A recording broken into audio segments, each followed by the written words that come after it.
As far back as I can remember, I always wanted to be a gangster. To me, being a gangster was better than being president of the United States. So says Henry Hill in the opening moments of Martin Scorsese's GoodFellas, a movie about the tradecraft and culture of organized crime in New York. That he narrates his own story and is later joined by his wife, narrating hers is crucial to the movie's success.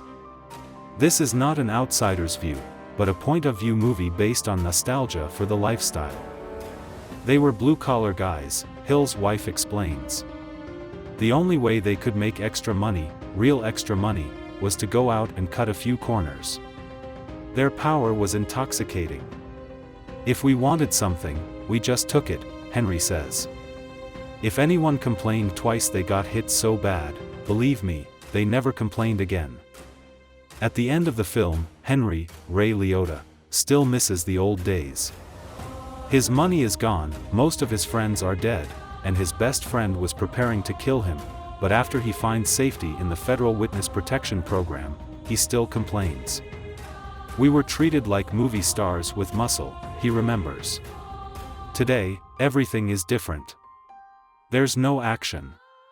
I have to wait around like everyone else. The rewards of unearned privilege are at the heart of GoodFellas, 1990. There's an early scene introducing Henry's partner Jimmy Conway, Robert De Niro, and he enters the shot in a sort of glowing modesty. His body language says, "No applause, please." Henry's other partner is Tommy DeVito, Joe Pesci, who makes the mistake of over-exercising his clout instead of letting it go without saying. In one of the great build-ups and payoffs in movie history, he believes he's going to become a made man, realizes his mistake too late, and says, "Oh, no," before being shot in the head.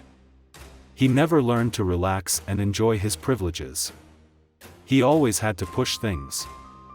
The early scenes of GoodFellas show young Henry Hill as a gopher for the local Brooklyn mob, which has its headquarters in a taxi garage right across the street from his house. A shot of Henry looking out the window mirrors Scorsese's own childhood memories from Manhattan's Little Italy neighborhood, and so does a following sequence which uses subtle slow motion for close-ups of the mobster's shoes, ties, hair, rings and cigars. In a movie famous for violence that arrives instantly, without warning, the most shocking surprise comes when Henry is slapped by his father for missing school. He had to take a few beatings at home because of his teenage career choice, Henry remembers, but it was worth it. Violence is like a drumbeat under every scene. Henry's joy in his emerging career is palpable. He sells stolen cigarettes out of car trunks, torches a car lot, has enough money at 21 to tip lavishly. In the most famous shot in the movie, he takes his future wife Karen, Lorraine Bracco, to the Copacabana nightclub. There's a line in front, but he escorts her across the street, downstairs and service corridors, through the kitchen area, and out into the showroom just as their table is being placed right in front of the stage. This unbroken shot, which lasts 184 seconds, is not simply a cameraman stunt, but an inspired way to show how the whole world seems to unfold effortlessly before young Henry Hill. There is another very protracted shot, as Henry introduces us to his fellow gangsters. Henry leads the camera through a crowded club, calling out names as the characters nod to the camera or speak to Henry. Sometimes the camera seems to follow Henry, but at other times it seems to represent his POV, sometimes he's talking to them, sometimes to us. This strategy implicates us in the action. The cinematographer, Michael Ballhaus, did not get one of the film's 6 Oscar nominations, but was a key collaborator. Following Scorsese's signature style, he almost never allows his camera to be still, it is always moving, if only a little, and a moving camera makes us not passive observers but active voyeurs. The screenplay by Nicholas Pileggi and Scorsese is based on Pileggi's book about Hill, Wise Guy, Life in a Mafia Family. It is equally based, probably, on Scorsese's own memories of Little Italy. It shows a mob family headed by Paul Cicero, Paul Sorvino, who never talks on the phone, dislikes group conversations, disapproves of drugs, because the sentences are too high, and sounds like a parish priest when he orders Henry to return home to his wife. That doesn't mean he has to dump his mistress. All the guys seem to have both a wife and a mistress, who are plied with stolen goods of astonishing tastelessness.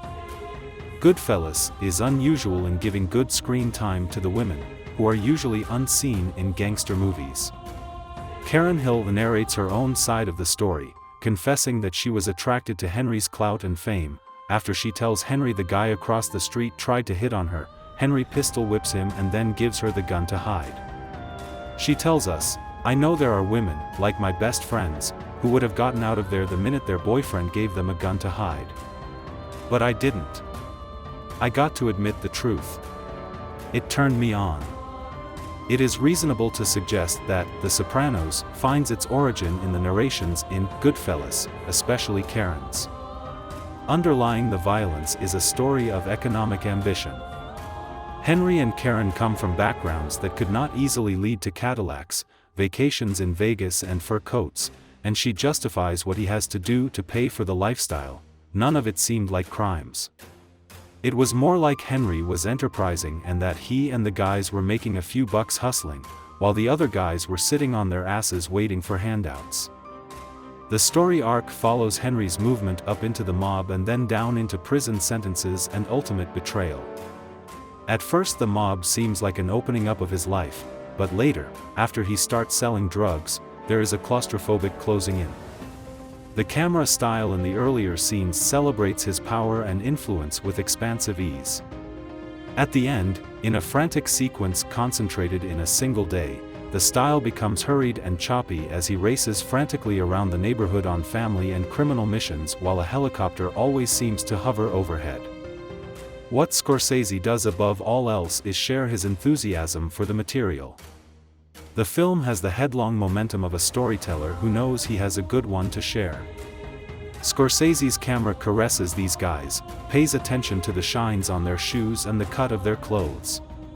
And when they're planning the famous Lufthansa robbery, he has them whispering together in a tight three-shot that has their heads leaning low and close with the thrill of their own audacity. You can see how much fun it is for them to steal. The film's method is to interrupt dialogue with violence. Sometimes there are false alarms, as in Pesci's famous restaurant scene where Tommy wants to know what Henry meant when he said he was funny.